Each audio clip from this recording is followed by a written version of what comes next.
bitegure amajwi meza ariko ntibishinge iryo mvugisha batagira ngo ko mvuga saraye ntabwo nzaririmba neza bitegure vocals ziri on point bitegure vibes energy bitegure kujya show nanjye ntabwo ari njye nyine nabo ndabakeneye kuhabona good luck baby nubwo wandetse vuba huha let me hope you kugikunda like I do. Tell me now, speak louder. Like I do. Together.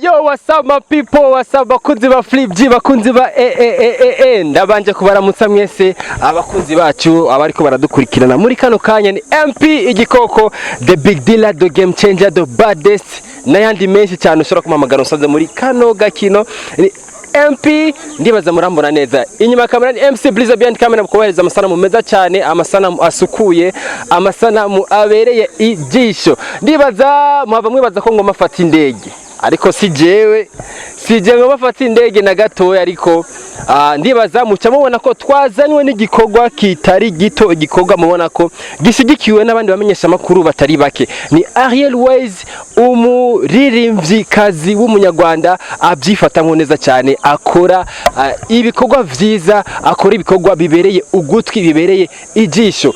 Agiye gushika ngaha muri kano kanya, mu kanya gatoya cyane gose, mu kanya kangana isegonda. Ndibaza mugumane natwe tubahereze amasanamu meza, tubahereze gahunda yose y'uno munsi igiye kubera kuri kino kibuga c'indege ahanyene turi.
Ndishimye cyane, mwakoze cyane.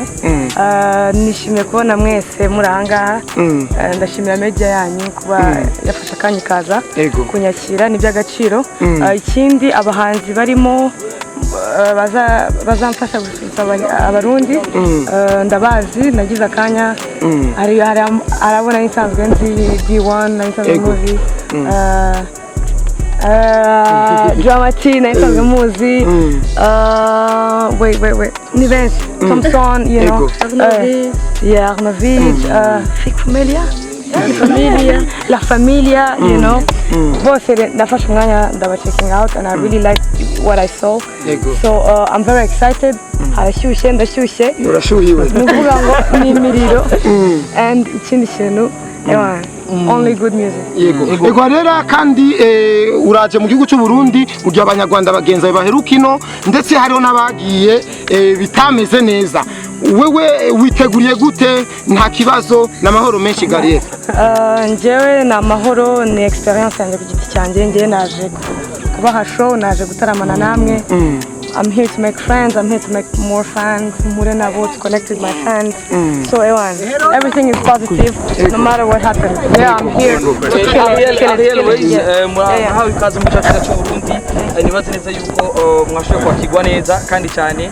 Akabazo kanje nibaze neza ko karaba ku bikorwa vyawe cyane abarundi barakwiteguriye bimwe bihagije bivaye n'ukungene bakunda ibikorwa vyawe Ariel Wayz witeguye gute guha show abarundi mbega abarundi badugana no mwanya bumva iki kuva kuri Ariel bitegure amajwi meza ariko ntibishinge iryo mvugisha batagira ngo ko mvuga saraye ntabwo nzaririmba neza bitegure vocals ziri on point bitegure vibes energy bitegure kurya show nanjye ntabwo ari njye nyine nabo ndabakeneye kuhabona yego twitege yuko Ariel nyuma y'igiteramo aje gukorera hano mu gihugu cyacu cy'u Burundi nta korabo ashobora kuba afitanye n'abandi baririmbyi b'abarundi ngaha ntabwo tuzabura cyane abantu bishaka nigire ku bikorwa uheruka gusohora EP ndetse ubona neza ko ari nziza ariko bivanye na chat trending iyo biriko ubona neza ko abarundi yarabashikiriye canke hazava habashaka kino sanga uri kurikorana kuri stage abafanzi batari kwarakukara bivanye ko indirimbo zikishasha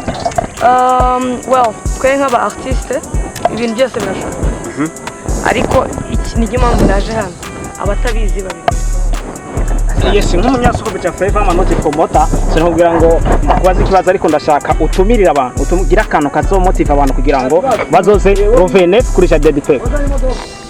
Good luck baby nubwo wandetse vuba huha let me hope you kugikunda like I do tell me now speak louder like I do tugeza